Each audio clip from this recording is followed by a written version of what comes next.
সম্মানিত দর্শক এবং শ্রোতাবৃন্দ, আমি যশোরী বাংলাদেশি সেবা পার্টির পক্ষ থেকে আপনাদের সবাইকে জানাই আসসালামু আলাইকুম ওয়া রাহমাতুল্লাহ।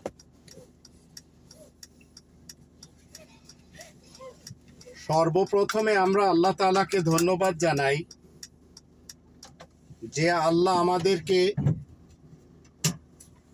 তৃতীয়বারের মতো স্বাধীন বাংলাদেশ উপঢৌকন হিসেবে দিয়েছেন 2024 সালের 5 অগস্ট। যদিও 1757 সালের পূর্বে এই দেশটি স্বর্গময় ছিল এবং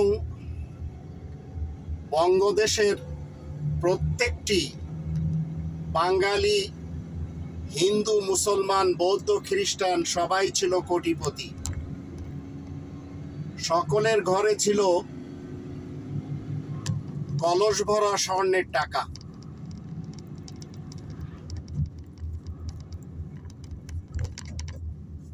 কিন্তু ব্রিটিশরা যখন 1757 সালে এই ভারতে আসে,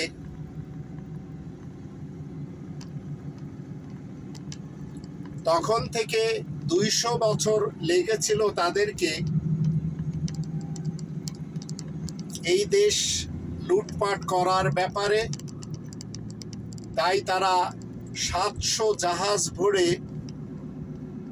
এই ভারত থেকে স্বর্ণ, রৌপ্য এবং দামি পাথরগুলি সব নিয়ে গেছিল। তাজমহল আপনারা যারা দেখেছেন তারা বুঝবেন, তাজমহলে যে পাথরগুলি বাদশাহ শাহজাহান লাগিয়েছিলেন সেগুলি খোদাই করে তারা নিয়ে গেছে। কোহিনূর সেটিও নিয়ে গেছে।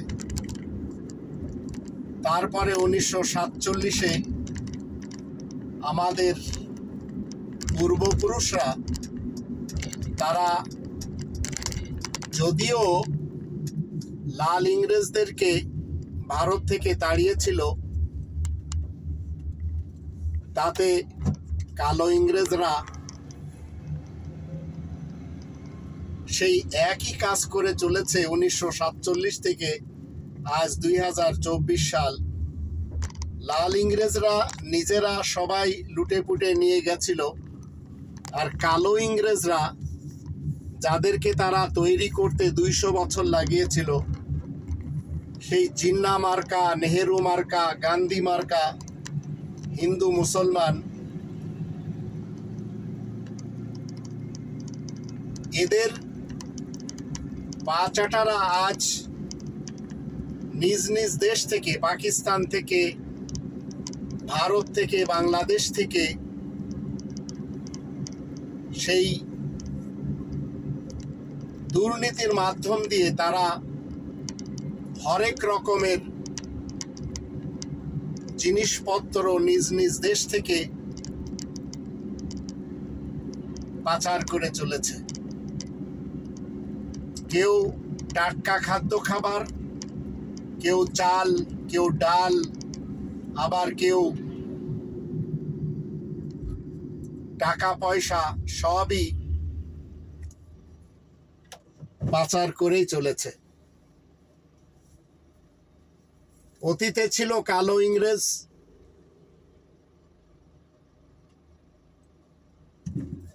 অতীতে ছিল লাল ইংরেজ, এখন আমরা দেখছি কালো ইংরেজ। এই কালো ইংরেজরা কখনো ঠিক হবে না এই চুরি, ডাকাতি, ছেঁচড়ামি করার ব্যাপারে। 1947-এ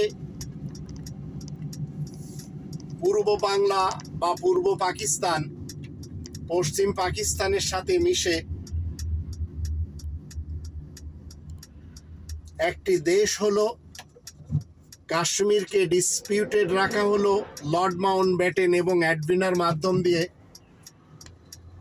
আর জিন্নাকে বানানো হলো পাকিস্তানের প্রধান যে জিন্না কখনো ইসলামকে মানেনি, যে জিন্নার ইতিহাস বলে শুয়োর ছাড়া কিছু সে খায়নি, এবং তার সবচেয়ে বড় পছন্দ ছিল কুকুর সাথে রাখা। যেমন গান্ধীর সবচেয়ে বেশি পছন্দ ছিল ছাগল কাছে রাখা। নেহরুকে বানানো হলো ভারতের প্রধানমন্ত্রী। এইভাবে জিন্না ছিল পারসি মুসলমান, ইসলামের কোনো কিছু তার আয়ত্ত ছিল না, সে জানতো না। এমনকি জীবনে একবার নামাজ পড়েছিল লাহোরে, সেখানে আসরের নামাজে যখন রুকুতে যায় সেও গিয়েছিল, সে রুকুর থেকে এখন কি করবে, সিজদায় যাবে না দাঁড়াবে, এর জন্য সে বলেছিল হোয়াট ইজ নেক্সট। এই জিন্না মরার পরেও করাচিতে এত বড় জায়গা নিয়ে, এত বড় গম্বুজ নিয়ে সমাধিতে রয়েছে।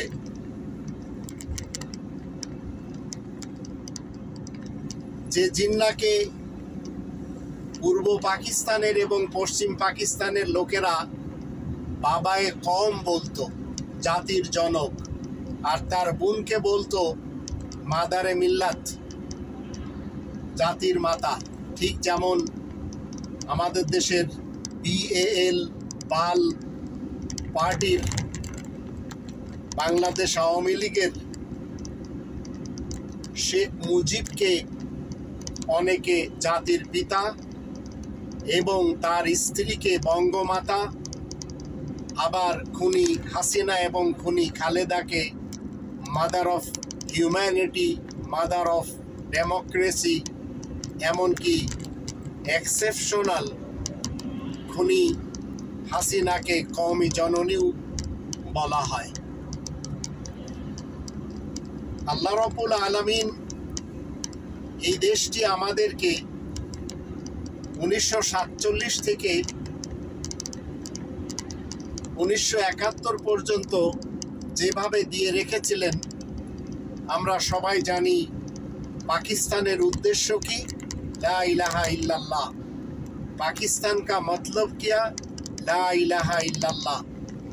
পাকিস্তানের উদ্দেশ্য হলো আল্লাহ ছাড়া অন্য কেউ হুকুমদাতা নেই, আইনদাতা নেই, আদেশদাতা নেই।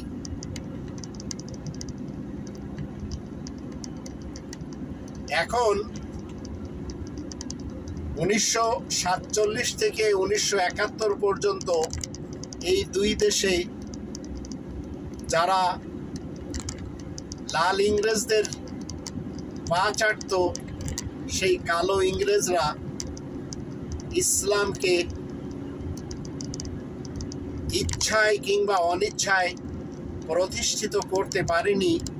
তবে আল্লাহ অনিচ্ছাকৃতভাবে অনেক কিছু প্রতিষ্ঠিত করে দিয়েছেন 3 নম্বর সূরা আলে ইমরানের 83 নম্বর আয়াতের ভিত্তিতে।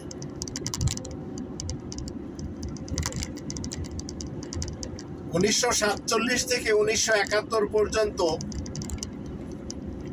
পূর্ব বাংলার বা পূর্ব পাকিস্তানের লোকদের উপরে সবচেয়ে বেশি জুলুম নির্যাতন যারা করেছিল তারা ছিল পূর্ব পাকিস্তানের নেতা সমাজ। তারা শক্তি পেয়েছিল পশ্চিম পাকিস্তানের করাচি এবং ইসলামাবাদের নেতাদের, বিশেষ করে এহিয়া খান বলেন, ভুট্টো বলেন, এদের সকলের মাধ্যম দিয়ে।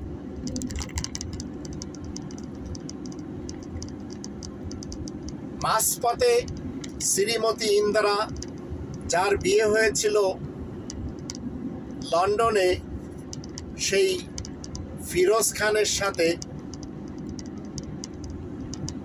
শ্রীমতী ইন্দিরা মুসলমান হয়ে বিয়ে করে তার সাথে দুটি সন্তানও জন্ম দিয়েছেন, একটি রাজীব, একজন সঞ্জয়।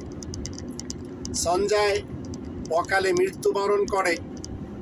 রাজীব একটি সময় ধনু নামক একটি মেয়ের হাতে বোমা বিস্ফোরণের কারণে মারা যায়। এই শ্রীমতী ইন্দিরাকে করমচাঁদ গান্ধী সে তার নিজের উপাধিতে ভূষিত করে, যেটি কোরআন বিরোধী একটি চক্রান্ত। কারণ কোরআনের 49 নম্বর সূরা আল হুজুরাত 13 নম্বর আয়াতে আল্লাহ বলে দিয়েছেন, কবাইলা লিতাআরাফু, বিভিন্ন সেক্টর এবং গোত্র আল্লাহ বানিয়েছেন পরিচয়ের জন্য। করমচাঁদ গান্ধী তার নিজের গান্ধী উপাধিকে দিয়েছেন শ্রীমতী ইন্দিরাকে। তো শ্রীমতী ইন্দিরা, যে কিনা ইন্দিরা ফিরোজ ছিল, ইন্দিরা ফিরোজ খান ছিল, পুনরায় আবার গান্ধীতে পরিণত হয়ে যায়। আর আমরা যখন তিনটি ফ্যামিলিকে দেখি, তখন তাদের যে চরিত্র আমরা দেখতে পাই সেটি এন্টি কোরআন চরিত্র। তার ভিতরে শ্রীমতী ইন্দিরা নিজের স্বামীর পদবীকে গ্রহণ না করে, ফিরোজ খানের খান পদবীকে গ্রহণ না করে, সেই করমচাঁদ গান্ধীর গান্ধী উপাধিকে ধারণ করেন, যার ফলে রাজীব ফিরোজ খান না হয়ে রাজীব গান্ধী হয়ে যায়, সঞ্জয় ফিরোজ খান না হয়ে সঞ্জয় গান্ধী হয়ে যায়, আবার রাজীবের ছেলে রাহুল খান না হয়ে রাহুল গান্ধী হয়ে যায়। এই চক্রান্ত বোঝা অনেক মুশকিল। এর পিছনে ভারতের যে গোয়েন্দা সংস্থা, তাদের বড় হাত ছিল। তদ্রূপ পাকিস্তানের বেনজির যখন বিয়ে করে আসিফ জারদারির সাথে, তো বেনজির হবে বেনজির জারদারি, কিন্তু সে না হয়ে বাপের উপাধি নিজের সাথে লাগিয়ে বেনজির ভুট্টো হলো। আবার তার যে ছেলে বিলাওয়াল জারদারি না হয়ে সে অ্যাট এ টাইম মায়ের এবং বাপের দুটি উপাধি নিজের নামের সাথে লিখেই চলেছে, যা এন্টি কোরআন, বিলাওয়াল জারদারি ভুট্টো। তদ্রূপ আমাদের দেশে শেখ মুজিবুর রহমানের বেটি খুনি হাসিনা নিজের বিয়ের পরে ওয়াজেদ হাসিনা না হয়ে, হাসিনা ওয়াজেদ না হয়ে, ওয়াজেদের ফ্যামিলি পদবি ধারণ না করে বাপের শেখকে নিজের নামের সাথে লাগিয়ে হয়ে গেল শেখ হাসিনা। কেউ এই প্রবঞ্চনামূলক পদবিগুলো নিজেদের নামের সাথে, বেনজির বলেন, খুনি হাসিনা বলেন, শ্রীমতী ইন্দিরা বলেন, এটি নিয়ে কেউ কথা বলতে রাজি না। এভাবে এই তিনটি ফ্যামিলি ধ্বংস হয়ে গেল।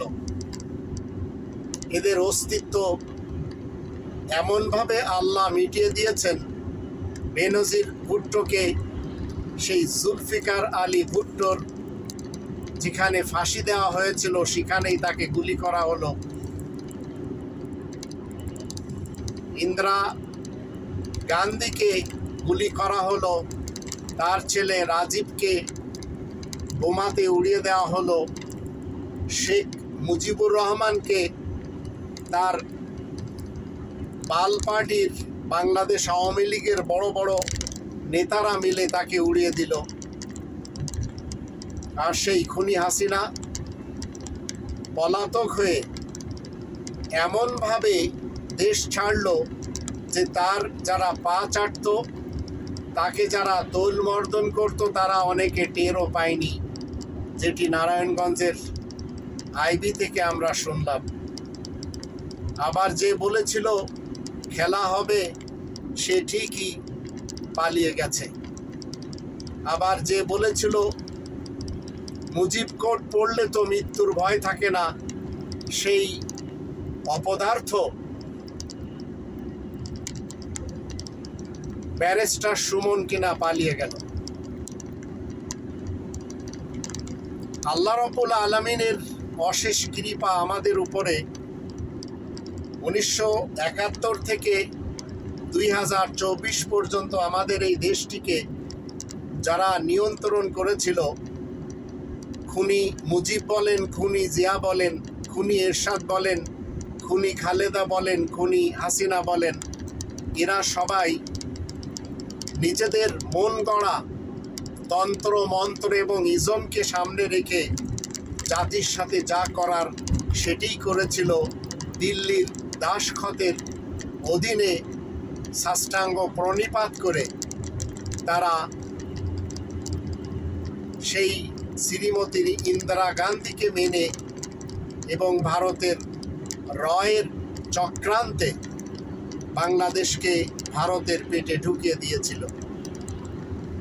এমনকি এই দেশের জাতীয় সঙ্গীত, যার সাথে এই বাংলাদেশের কোনোভাবে সম্পর্ক যায় না, সেটিকে এই ভারতের রয়ের প্রচেষ্টায় সেই 25 লাইনের লেখা 43টি খানকি পাড়ার যে সর্দার, যে পরিচালক, রবীন্দ্রনাথ ঠাকুরের লেখা আমার সোনার বাংলা, যেটি গগন হরকারার সুর থেকে চুরি করা, তার 10 লাইন আমাদের দেশের জাতীয় সঙ্গীত বানিয়ে দিল। আর এটি হয়ে গেল বাংলাদেশের খুদে সন্তানদের মুশরিক বানানোর জন্য সবচেয়ে বড় একটি অস্ত্র এবং হাতিয়ার। তদ্রূপ ভাষা আন্দোলনের কারণে ভাষা সৈনিকদের স্মরণে আমাদের দেশে একটি স্তম্ভ তৈরি করা হয়েছিল, সেটি কিনা ভেঙ্গে চুরমার করে সেই মতবাদের জায়গায় জেনারেল জ্যাকব, যে কিনা ভারতের একজন ইহুদি জেনারেল, তার মাধ্যম দিয়ে তৃতীয়বাদের বেদি তৈরি করে দেওয়া হলো, যা আমাদের দেশের প্রত্যেকটি স্কুল, কলেজ, ইউনিভার্সিটিতে এই তৃতীয়বাদের বেদি রয়েছে, যেখানে বছরে একবার হলেও সেই শহীদদের স্মরণে ফুল দেওয়া হয় তৃতীয়বাদের বেদিতে। আর এটি আরেকটি শিরিকের উৎপত্তি এই খ্রিস্টান, এই ইহুদি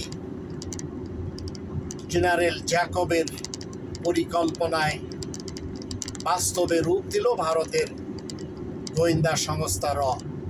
আমাদের দেশের একটি মেধা এমন ছিল না যে এই আমার সোনার বাংলার বিপরীত কথা বলবে এবং তৃতীয়বাদের বেদির বিরুদ্ধে কথা বলবে। পরিশেষে বাংলাদেশ 1971 থেকে আজ 2024 সালের 5 অগস্ট পর্যন্ত ভারতের পেটে ছিল।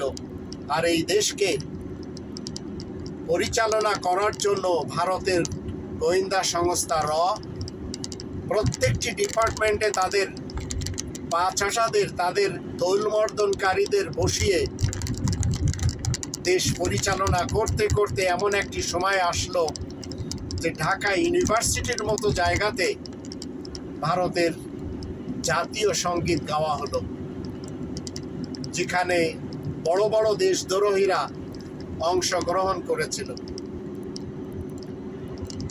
এই খুনি হাসিনার সাথে যারা দিয়েছিল, তাদের ভিতরে জামাতে ইসলামী নামক বড় একটি মুনাফিকিনদের দল তারাও কিনা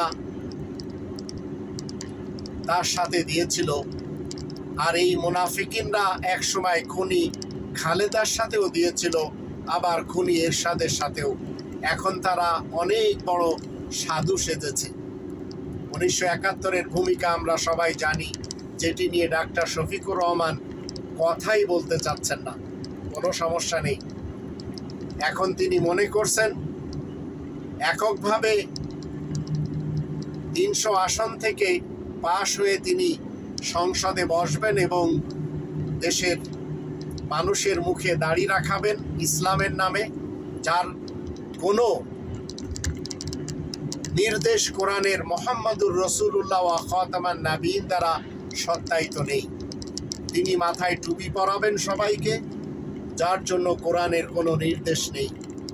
তিনি নারীদেরকে মুখ ঢাকা বোরকা পরাবেন, যার নির্দেশ কোরআনের কোনো একটি আয়াতে নেই। এইভাবে তিনি আল্লামা মওদুদী সাহেবের চিন্তাধারাকে এদেশে প্রতিষ্ঠিত করার লক্ষ্যে কল্পনা জল্পনা করেই চলেছেন এবং ভারতকে তিনি একটু নারাজ করতে রাজি নন। তাই তিনি বলে চলেছেন, ভারত নাখোশ হবে এমন কোনো কাজ আমরা করব না। এরপরেও এ জাতি এই মুনাফিকিনদের চিনতে পারছে না, কারণ জাতি সব সময় ইসলাম শব্দটিকে ভালোবেসে, যারা যারা ইসলাম, মুসলিম, তাওহীদ এই টাইপের শব্দগুলি ব্যবহার করেছে, তাদের পিছনে চলে গেছে ইসলামের প্রেমে, ইসলামের মহব্বতে। তাই জাতি কখনো কোরআনের যে একটি নাম আল ফুরকান, সত্য এবং মিথ্যার মাঝে পার্থক্যকারী মানদণ্ড, সেই মানদণ্ডে এই জামাত শিবিরকে কখনো তারা পরখ করতে রাজি না, কখনো তারা এই মানদণ্ডে তারা কোরআনের ফুরকানের কষ্টি পাথর দিয়ে রাইট কি এবং রং কি, সত্য কি এবং মিথ্যা কি, সেটি জাস্টিফাই করতে রাজি না। কারণ দেশের মানুষের মাঝে নেই কোরআনের জ্ঞান। আবার যারা হেফাজতে ইসলামের নাম শুনেছে, ইসলামের নামে সেখানেই ছুটেছে। আবার যারা তরিকতের নাম শুনেছে, সেখানেও ছুটেছে। যারা হিজবুত তাওহীদের নাম শুনেছে, সেখানেই ছুটেছে। আবার যারা সালাফি মানহাজের নাম শুনেছে, সেখানেই ছুটেছে। আবার যারা জাহাজ করে জান্নাতে যাওয়ার আশা পেয়েছে চরমোনাই থেকে, সেখানেই ছুটেছে। আবার যারা দেওয়ানবাগের কাছ থেকে সহজে জান্নাতে যাওয়ার ফলসাফা পেয়েছে, সেখানেই ছুটেছে। এইভাবে কেউ আটরশি, কেউ শর্ষিনা, কেউ চন্দ্রপাড়া, কেউ কুতুববাগ, কেউ দেওয়ানবাগ, আবার কেউ মাইজ ভান্ডার, কেউ শাহজালালের দরগা, আবার কেউ শাহপরানের দরগা এবং খানজাহানের দরগাতে ছুটেছে। ঠিক একই কায়দায় এই উলামা লীগ এবং উলামা দল যেভাবে আমাদের দেশের জনগণকে কোরআনচ্যুত করার জন্য বিভিন্ন মাহফিলে, বিভিন্ন মজলিসে, বিভিন্ন আস্তানায়, বিভিন্ন খানকাতে বসে ফলসাফা শুনিয়েছে, মানুষ সেদিকেই ভিড়েছে। তো আমাদের দেশের জনগণ এরা যতদিন কোরআনের 5টি দাবি মেনে না নিবে, সেই দাবি অনুযায়ী নিজেদের ব্যক্তিত্বকে আমলে না আনবে, ততদিন এরা যতই জান্নাতের লোভ লালসায় থাকুক না কেন, পাবে তারা যাত না। আর কোরআনের 5টি দাবি থেকে সরিয়ে নেওয়ার জন্য আমাদের দেশে সবচেয়ে বেশি কাজ করে চলেছে এই উলামা লীগ এবং উলামা দল। আবার সালাফি উলামা হিফাজতের উলামা, তরিকতের উলামা, এরা সবাই উলামায়ে আজাজিল, এরা সবাই উলামায়ে সু। তাই এরা সাধারণ মানুষকে কোরআনের 5টি দাবি থেকে দূরে রেখেছে। এরা যখন যখন সুযোগ পেয়েছে তখন তখন সাধারণ মানুষদেরকে নিয়ে কোনো না কোনো গণ্ডগোল বাঁধিয়ে দিয়েছে নিজেদের প্রতিপত্তি স্থায়িত করার জন্য। তাই 2018 সালে আমরা দেখলাম জুবায়ের গ্রুপ এবং সাদ গ্রুপ তবলিগি জামাতের রক্তক্ষয়ী যুদ্ধ সেই ঢাকার টঙ্গী মাঠে। আবার 2024-এ মুফতি রুহুল আমিনের ষড়যন্ত্রের মাধ্যম দিয়ে দেখলাম ঢাকা বাইতুল মুকাররমে সংঘর্ষ এবং মোল্লাদের যুদ্ধ। হিফাজতের নেতারা যেভাবে তাদের অনুসারীদেরকে শাপলা চত্বরে এনেছিল, সেখানেও আমরা রক্তক্ষয়ী যুদ্ধ দেখেছি। তদ্রূপ দেখেছি ব্রাহ্মণবাড়িয়াতে এই খুনি মামুনুল হকের অধীনে, সেখানে অগণিত মানুষ মারা গেছে। এই সকল লোকদেরকে আল্লাহ রব্বুল আলামিন আবার অপমান করে ছাড়েন।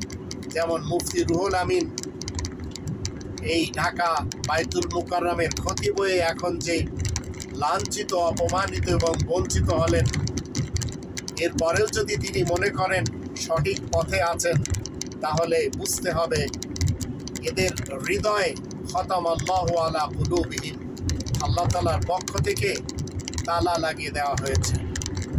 তদ্রূপ গণজাগরণ মঞ্চে যে সমস্ত মৌলবী সমাজেরা গিয়েছিল, বিশেষ করে সেই ফরিদউদ্দিন মাসুদ এবং কলারবের শিল্পী যারা ধর্মের নামে গান গায়, এরা সবাই মূলত জাতির পক্ষ থেকে অভিশাপ নিয়ে চলে।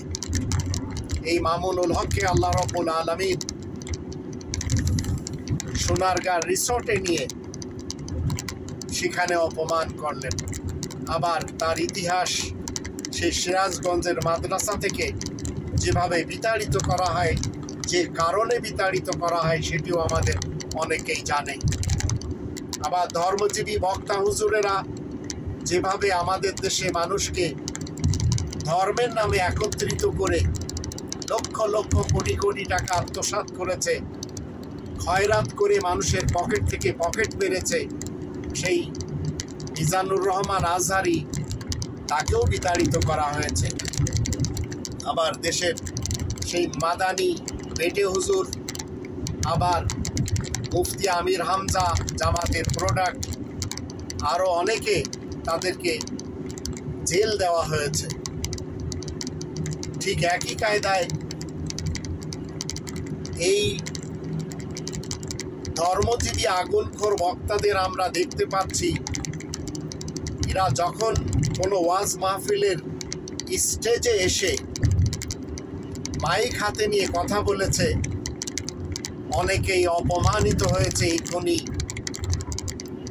হাসিনার যুগে অনেকের হাত থেকে মাইক কেড়ে নেওয়া হয়েছে। এরপরেও এরা নিজেদেরকে মনে করে চলেছে এরা খুব ভালো মানুষ। এদের মাহফিলে শুধুমাত্র পরনিন্দা, গীবত এবং নিজের দলকে নিয়ে অন্য দলের বিপক্ষে হিংসুক বানানো ছাড়া আর কিছুই আমরা দেখতে পাচ্ছি না। শায়েখ আহমদুল্লাহর বিরুদ্ধে গিয়াসউদ্দিন তাহিরি, আবার গিয়াসউদ্দিন তাহিরির বিরুদ্ধে শায়েখ আহমদুল্লাহ, এরা নিজেদের দলবল নিয়ে মোহাম্মদ ইবনে আবদুল্লাহ কবে থেকে নবী সেটি চর্চা করে, যেটা কোরআন বিরোধী একটি চর্চা, যার সাপোর্টে কোরআনের মোহাম্মদুর রসুল্লাহ ওয়া খাতামান নাবিয়িন দ্বারা সত্যায়িত কোনো কিছু নেই, সেটির পিছনে এরা একে অপরকে হিংসুক বানিয়েছে। এভাবেই আমাদের দেশটি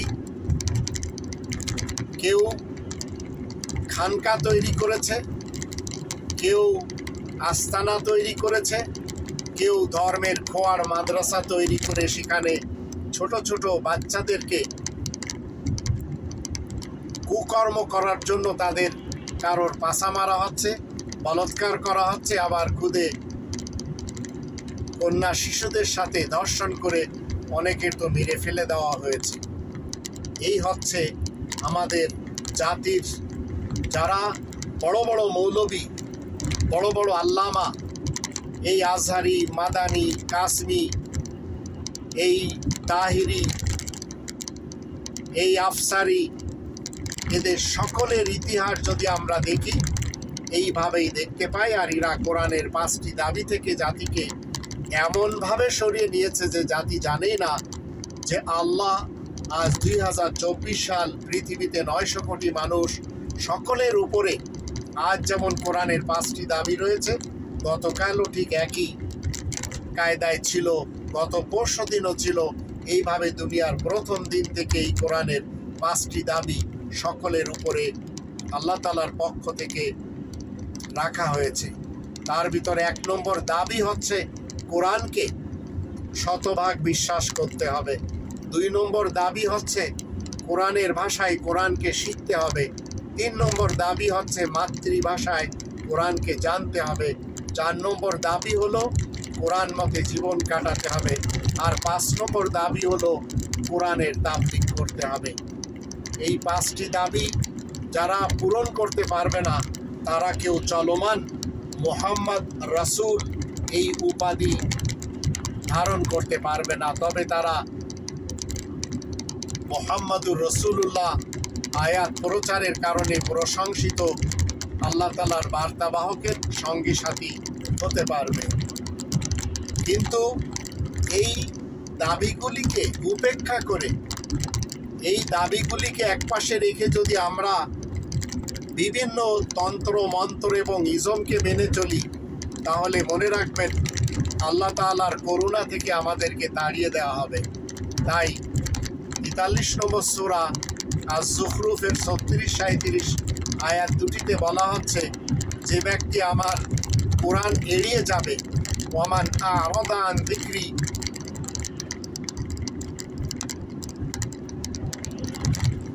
ফাইন্না লাহু মাঈশাতান দানকা ওয়া নাহশুরুহু ইয়াওমাল কিয়ামাতি আমা ক্বালা রাব্বি লিমা হাশারতানি আমা ওয়া ক্বাদ কুনতু বাসীরা ক্বালা কাযালিকা আতাতকা আয়াতুনা ফানাসিতাহা ওয়া কাযালিকাল ইয়াওমা তুনসা। 20 নম্বর সূরা তাহা এর 124, 125, 126 এই 3টি আয়াতে বলা হচ্ছে যে আমার কোরআন এড়িয়ে যাবে তার রুজির ব্যবস্থা বড়ই সংকুচিত হবে এবং পরকালে তাকে অন্ধ বানিয়ে হাজির করা হবে এবং সে বলবে, হে আমার রব, আমি তো দুনিয়াতে দেখতাম, আমাকে কেন অন্ধভাবে উপস্থিত করা হলো? তখন বলা হবে, তোমার কাছে আমার আয়াত এসেছিল, তুমি ভুলে বসেছিলে। আর 43 নম্বর সূরা আজ-জুখরুফের 36-37 আয়াত দুটিতে বলা হচ্ছে, ওয়া ইয়াশু আন যিকরির রহমান নুকাইয়িদ লাহু শাইতানান ফাহুয়া লাহু কারিন ওয়া ইন্নাহুম লা ইয়াসুদ্দুনাহুম আনিস সাবিল ওয়া ইয়াহসাবুনা আন্নাহুম মুহতাদুন। আর যে ব্যক্তি আমার কোরআন থেকে চোখ বন্ধ করে নেবে, আমি তার পিছনে একটি শয়তান লাগিয়ে দিব, আর এই শয়তান তাকে এমনভাবে পথভ্রষ্ট করবে যে সে মনে করবে সে হিদায়াতের উপরে রয়েছে। তো কোরআনের মুহাম্মদুর রাসূলুল্লাহ ওয়া খাতামান নাবিয়িন দ্বারা সত্যায়িত হলো, আপনি যদি কোরআনের মুহাম্মদুর রাসূলুল্লাহকে ছেড়ে, কোরআনকে ছেড়ে ইতিহাসের মুহাম্মদ ইবনে আবদুল্লাহর দিকে ধেয়ে যান এবং হাদিস মানেন, ফিকা মানেন, উসুল মানেন, ইজমা কিয়াস মানেন, সিরাত মানেন, শানে নুজুল মানেন, তাফসির মানেন, তাহলে আপনাকে অবশ্যই কোরআনচ্যুত করা হবে, আপনার পিছনে শয়তান লাগিয়ে দেওয়া হবে। আর এই শয়তানের প্রতিনিধি হিসেবে আমাদের দেশে যারা নিজেদেরকে ওয়ারাসাতুল আম্বিয়া বলে এবং যারা নিজেদেরকে মনে করে তারা ইসলামের দায়ী, মনে রাখবেন এরা এক একজন জাগ্রত শয়তান এবং ইবলিস। কারণ এরাই এদের ফলসফার মাধ্যম দিয়ে আমাদের ভাই বোনদেরকে কোরআনচ্যুত করে কাউকে সুন্নি মুসলমান, কাউকে শিয়া মুসলমান, কাউকে সালাফি মুসলমান, কাউকে কাদিয়ানি মুসলমান, এইভাবে তারা বানিয়ে চলেছে। এমনকি গণতন্ত্রের নামে বিএনপি মার্কা মুসলমান, আবার বিএল বাল মার্কা মুসলমান বানিয়ে আমাদের দেশে হিংসুক এবং ঘৃণায় ভরা বাংলাদেশি বানিয়ে ছেড়েছে।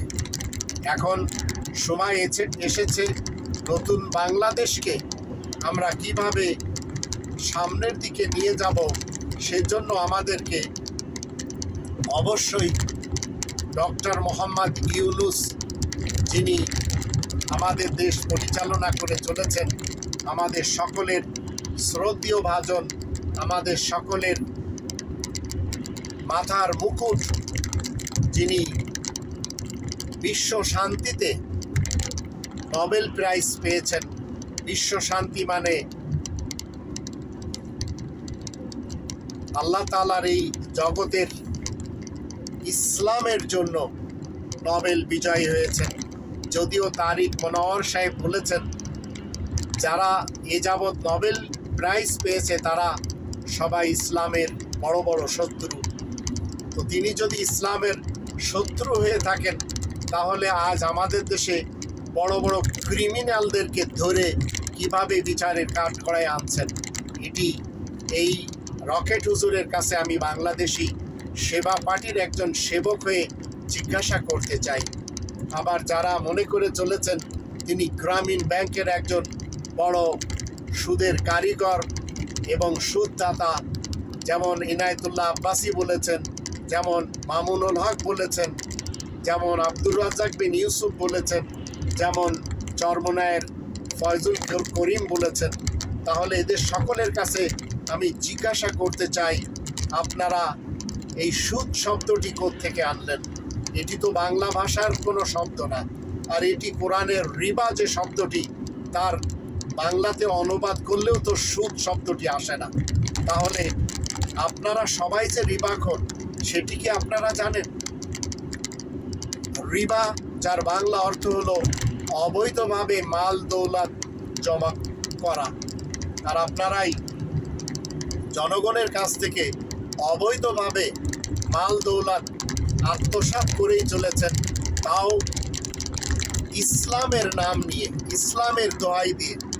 এবং আপনারা যেসব ধর্মের কিস্সা কাহিনী করেন, আপনারা যে সমস্ত কিবত কিল্লা গেয়ে থাকেন, আপনারা যেভাবে একে অপরের বিরুদ্ধে কথা বলে থাকেন, আপনারা হচ্ছেন একজন আস্ত রিবাখোর। তাই আপনাদের দৃষ্টিতে সুদ শব্দটি কেন বেশি প্রচার করা হয়? মানুষ যেন কোনোভাবে এই রিবা এর ডেফিনেশন বুঝতে না পারে। আর সুদ একটি গোলমোল শব্দ, যার সাথে বাংলা ভাষার কোনো সম্পর্ক নেই, যার সাথে কোরআনের আরবির অনুবাদের কোনো সম্পর্ক নেই। তাহলে আপনারা যে আপনাদের ভাষায় সুদখোর, সেটি আপনারা না ইচ্ছাকৃতভাবে বলছেন না অনিচ্ছাকৃতভাবে বলছেন। কিন্তু আপনারাই ডক্টর ইউনূসকে কেন পচাচ্ছেন? কারণ আপনারা খুনি হাসিনাকে, যে সবচেয়ে বড় আমাদের দেশে রিবাখোর ছিল, তার থেকে আর এক বড় রিবাখোর ছিল খুনি খালেদা, এদেরই আপনারা তোলবাজি করে জীবন কাটিয়ে যাচ্ছেন। তাই আপনাদের কেউ রেল লাইনের জায়গা কবজা করে সেখানে ধর্মের ঘর মাদ্রাসা বানাচ্ছেন, আবার মসজিদ বানাচ্ছেন, আবার খাস জমির উপরে আপনারা কর্তৃত্ব করে সেখানে মসজিদ এবং ধর্মের ঘর মাদ্রাসা তৈরি করছেন। আপনাদের কাছ থেকে এই জাতি কোরআনের 5টি দাবি না শিখতে পেরেছে, না কিয়ামত পর্যন্ত শিখতে পারবে। তাই আমি বাংলাদেশি সেবা পার্টির পক্ষ থেকে আপনাদের সকলকে বলতে চাই, ইসলাম যদি শিখতে চান তাহলে কোরআনের এই 5টি দাবি আপনাকে পুঙ্খানুপুঙ্খরূপে পালন করতে হবে। 1 নম্বর, কোরআনের উপরে 100% বিশ্বাস করতে হবে। 2 নম্বর, কোরআনের ভাষায় কোরআন শিখতে হবে। 3 নম্বর, মাতৃভাষায় কোরআন জানতে হবে। 4 নম্বর, কোরআন মতে জীবন কাটাতে হবে। আর 5 নম্বর, কেবল কোরআনের তাবলীগ করতে হবে। এখন আপনারা যদি কোরআনের তাবলীগ বাদ দিয়ে হাদিসের তাবলীগ করেন, ফাজাইলে আমলের কিংবা ফয়জানে সুন্নতের তাবলীগ করেন, মনে রাখবেন আপনারা সবাই কোরআনের এই 5টি দাবির শত্রু হয়ে আপনারা কেউ অন্তত মুসলিমদের অন্তর্ভুক্ত হতে পারবেন না। তাই আসুন, এই দেশের এই যে দুটি ফ্যামিলি, মুজিব ফ্যামিলি এবং জিয়া ফ্যামিলি, এই দুটি ফ্যামিলি এবং এদের সাথে যারা নিজেদেরকে সম্পৃক্ত করে নিয়েছিল এবং নিয়েছে, এরাই আমাদের দেশের মানুষের উপরে জুলুম করেছে, নির্যাতন করেছে, নিপীড়ন করেছে। এরা মানুষের হাতে কি দিয়েছে? দেশের সন্তানদের হাতে লগি দিয়েছে, বৈঠা দিয়েছে, পিস্তল দিয়েছে, লাঠি সোঁটা দিয়েছে, দা দিয়েছে, কুঠার দিয়েছে। এমনকি এদের মাধ্যম দিয়ে এই দুটি পার্টি বাংলাদেশে যেসব তাণ্ডব চালিয়েছে ভারতকে খুশি করার জন্য, কখনো গ্রেনেড হামলার মাধ্যম দিয়ে, কখনো 63টি জেলাতে অ্যাট এ টাইম বোমা বিস্ফোরণের মাধ্যম দিয়ে, কখনো ছাত্রদের বুকে গুলি করার মাধ্যম দিয়ে, কখনো নিরীহ মানুষকে ক্রস ফায়ার দেওয়ার জন্য র্যাব গঠন করে, আবার কখনো পিলখানার ঘটনা, শ্যাপলা চত্বরের ঘটনা, হলি আর্টিজেনের ঘটনা, 7 মার্ডারের ঘটনা, লগি বৈঠা তাণ্ডব, এমনকি সর্বশেষ শত শত সন্তানদের বুকে গুলি করে আবার তাদের লাশ জ্বালিয়ে দিয়ে আবার আয়নাঘরে ঢুকিয়ে এই যে কাজগুলি বিএনপি মার্কা নেতা নেত্রী এবং কর্মী আর BAL বাল মার্কা নেতা নেত্রী এবং কর্মীরা করেছে, নেতারা নেত্রীরা করেছে ভারতকে খুশি করার জন্য। তাই আসুন, এখন এদের পিছনে না যে, এই মুজিব আর জিয়া ফ্যামিলির পিছনে না যে, আর যারা এদের হয়ে সাংসদ হয়ে এসে গান গেয়েছে, সংসদে ঘৃণা এবং হিংসা ছড়িয়েছে, দ্বিতীয়বার তারা যেন এই সংসদে না আসতে পারে, তার জন্য আমাদেরকে সোচ্চার হতে হবে। আর আমরা কোনোভাবেও যেন এদের সাপোর্ট না করি। আর মুনাফিকিনদের সবচেয়ে বড় দল, যারা মওদুদি মতবাদকে ইস্টাবলিশ করার ক্ষেত্রে যারা নিজেদের দলের কর্মীদেরকে দিয়ে ফরম পুরা করে যে আজ থেকে এ জামাত ইসলামের শিবিরের কর্মী। মনে রাখবেন, ইসলাম মানতে গেলে আপনার হিজবুত তাওহীদ বলেন, হিজবুত তাহরীর বলেন, জামাত শিবির বলেন, এজন্য কোনো ফর্ম ফিল আপ করতে হয় না। বাংলাদেশি সেবা পার্টির পক্ষ থেকে আমি আপনাদের সকলকে বলতে চাই, আমরা ওয়ান ইলা বিশ্বাসী, একক হুকুমদাতায় বিশ্বাসী। একক হুকুমদাতাকে আমরা মেনে চলি এবং তার বান্দাদের জন্য, 900 কোটি বান্দাদের জন্য যে কনস্টিটিউশন তিনি পাঠিয়েছেন, যে সংবিধান দিয়েছেন, যেটি কোনোভাবে রদবদল কখনো হবে না, কেউ করতেও পারবে না, সেই কনস্টিটিউশনকে আমরা মেনে চলছি আমাদের জীবনে। আর আমরা চাই এটি সামাজিক জীবনে, পারিবারিক জীবনে এবং রাষ্ট্রীয় জীবনে এটি আমলে আনা। আর দেশের মিডিয়া যখন সুন্দরভাবে বুঝে দিতে সক্ষম হবে যে এর সুফলটা আমরা কি কি পেতে পারি, তখন এদেশের আস্তিক নাস্তিক সবাই সুখে থাকবে, সমৃদ্ধিতে থাকবে, শান্তিতে থাকবে। যার ফলে আমাদের যে স্লোগান উই ওয়ান্ট জাস্টিস, সেই জাস্টিস মতে 8 নম্বর সূরা আল আনফালের প্রথম আয়াতের দৃষ্টিতে আল্লাহ বলেন, ইয়াসালুনাকা আনিল আনফাল কুলিল আনফালু লিল্লাহি ওয়ার রাসূল ফাত্তাকুল্লাহা ওয়া আসলিহু যাতা বাইনিকুম। খনিজ সম্পদ সম্পর্কে তোমার কাছে জিজ্ঞাসা করলে তুমি বলে দিবে এটি আল্লাহ এবং আল্লাহর রাসূলের কাজের জন্য, এবং তোমাদের মধ্যকার সকলের যোগ সম্পর্ক উন্নতি সাধনের জন্য। তো বাংলাদেশি সেবা পার্টি সকলকে বলতে চাই, আমরা সবাই কিন্তু কোটিপতি হয়ে এসেছি। আমরা কেউ গরিব থাকি, এটি আল্লাহ তাআলা নিজেই চান না, তাই তিনি তার ধনভাণ্ডার থেকে আমাদের জন্য খনিজ সম্পদ দিয়েছেন। আর এই খনিজ সম্পদের অর্থ আমাদের সকলের মাঝে কিভাবে বন্টন হবে সেজন্য বাংলাদেশি সেবা পার্টির আগমন। যখন সুযোগ পাবে বাংলাদেশি সেবা পার্টি এদেশের 18 কোটি মানুষের সকলের জন্য এই খনিজ সম্পদ সমানভাবে ভাগ করে দেবে। তাতে দেশের সবাই কোটিপতি হবে এবং পানির যে খনিজ সম্পদ রয়েছে, পদ্মার ইলিশ বলেন এবং বঙ্গোপসাগরের মাছ বলেন, আবার যত আল্লাহ তাআলার পক্ষ থেকে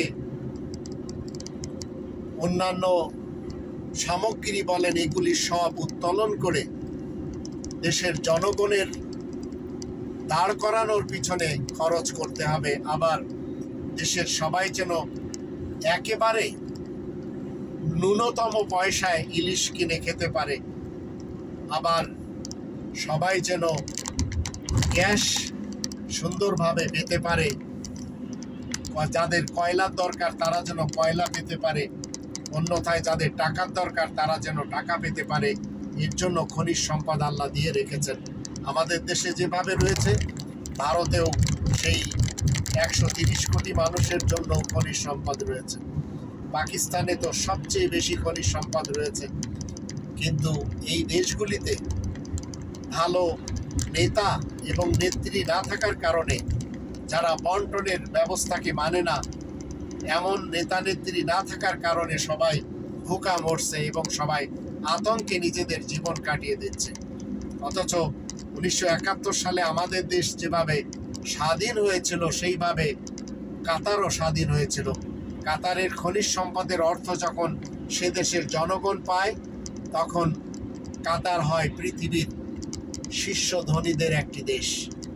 ঠিক এইভাবে বাংলাদেশকে সুখে সমৃদ্ধিতে খনিজ সম্পদের মাধ্যম দিয়ে জাতিকে এগিয়ে নিয়ে যেতে চায়, জাতিকে কোটিপতি করে দিতে চায় বাংলাদেশি সেবা পার্টি। মনে রাখবেন, আমরা আপনাদের কারোর কাছ থেকে না চাঁদা চাই, না আপনাদের কারোর কাছ থেকে একটি টাকা খয়রাত চাই।